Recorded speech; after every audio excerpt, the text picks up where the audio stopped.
Sud Radio, le grand matin week-end, Frédéric Brindel.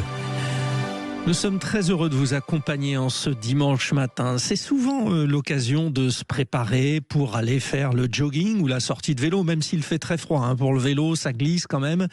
Mais bon courage si vous êtes sportif. C'est Sud Radio près de chez vous maintenant, avec cet élément très important qui va changer pas mal de choses. C'était prévu pour le 1er janvier 2026, l'interdiction des gobelets jetables en plastique. Finalement, c'est reporté en 2030. Tiens.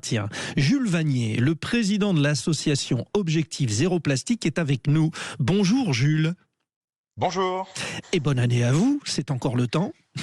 Bonne année à vous également.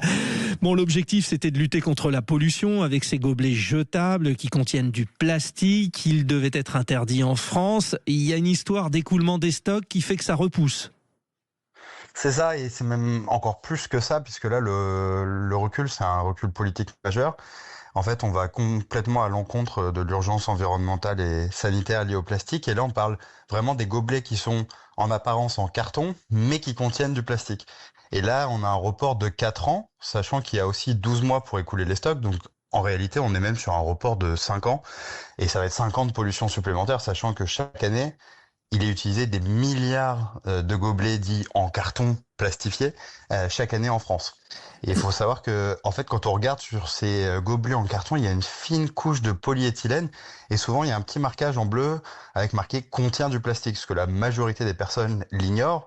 Or, ça a même un impact sur la santé, puisque le plastique, il pollue la nature, mais il pollue aussi la santé humaine. Et souvent, dans ces gobelets en carton, on va y mettre quoi ? On va y mettre des contenants chauds, on va y mettre du café, du thé, et plus le contenant va être chaud, c'est ce qui dilue en fait, oui, ça propage quoi, c'est ça. En fait, oui, les additifs et les microplastiques vont migrer du plastique vers le contenant. Donc c'est pas en juste une fois, une utilisation que ça va être grave, mais répété dans le temps, en fait, on va aussi polluer notre propre santé. Et derrière, vu que c'est des produits multimatériaux, puisqu'il y a une couche de carton, il y a des encres et du plastique, au final, la majorité des cas, ce n'est même pas recyclé. Jules Wagner, sur l'antenne de Sud Radio, nous avons souvent évoqué cette question du plastique et alerté parce que justement avec la dissolution de ce plastique que nous consommons dans énormément de situations, en fait on se retrouve avec des taux de plastique dans le cerveau, dans le corps. Vous nous rappelez là quelques chiffres, quelques idées générales ? Oui, bien sûr, c'est qu'en fait, après l'ensemble de nos organes est pollué au plastique. Il y a un très bon documentaire qui est actuellement disponible sur l'ensemble des chaînes qui s'appelle Homo Plasticus, qui va parler des impacts sur la santé. Et aujourd'hui, ils sont réels, ils sont avérés. On n'a pas encore toute l'étendue des connaissances, mais en fait, chaque jour, on inhale du plastique, on en boit, on en mange, il est partout. Et évidemment, plus on en inhale, moins c'est bon pour la santé, sachant qu'en plus, il y a des perturbateurs endocriniens. Donc on va le transmettre de génération en génération. Donc sans dramatiser, on a aussi des solutions. Parce que là, l'argument du gouvernement, c'est que industriellement, c'était pas possible puisque les industriels n'avaient pas pu se mettre à jour et trouver une solution. Mais en fait, ce qu'on a besoin, c'est pas forcément des meilleurs déchets. On n'a pas besoin d'un nouveau gobelet jetable avec un nouveau matériau. En fait, on a besoin de moins de déchets. Et on a besoin de faire un pas de côté, on a besoin de prendre un peu de recul, se dire ok, mais il faut faire quoi ? Il faut avoir accès au réemploi, il faut avoir des incitations financières à ce que les gens reviennent avec une gourde isotherme. Et la plupart de ces gobelets en carton, ils sont même pas utilisés en dehors, ils sont aussi utilisés dans les entreprises. Oui, en fait, c'est sur le mode de consommation quotidien. D'ailleurs, en Suède ou en Allemagne, les vendeurs de boissons ont l'obligation de proposer aux clients un contenant réemployable s'ils le souhaitent. Bon, on voit que certains pays ont un petit coup d'avance.